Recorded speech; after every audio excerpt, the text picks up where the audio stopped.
Hello and welcome to Kanen Coffee Espresso machines. We're just testing these two machines, and I've been scratching my head a little bit here. Been trying to figure out why this machine with the backflush disc on it. We've got about 11 bar pressure, so that's pretty high, and we get a nice strong push when the water goes out. And with this machine over here, same machine basically, and we're getting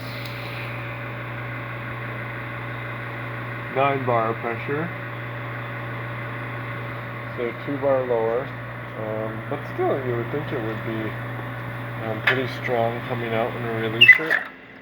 You just get kind of a mild release. And I'm just curious why that might be happening. I took both of them all apart, the group heads all apart, and I didn't see any issues that would cause leaks.